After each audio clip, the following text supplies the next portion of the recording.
పద్దెంది పడిమెట్ల పైకెక్కి గుడికేగు భక్తులకు ఎదురొచ్చే బంగారు స్వామి ఇరుముడులు స్పృశించి శుభమును దీవించి జన బృందముల చేరే జగనేడు స్వామి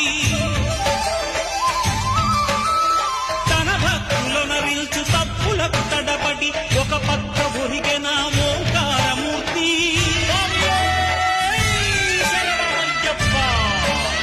స్వాములందరూ తనకు సాయంబు కాగా ధీమంతుడై లేచే ఆ కన్య స్వామి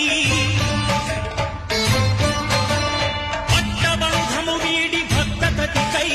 పరుగు పరుగున వచ్చే భూమిపైకి నరుడై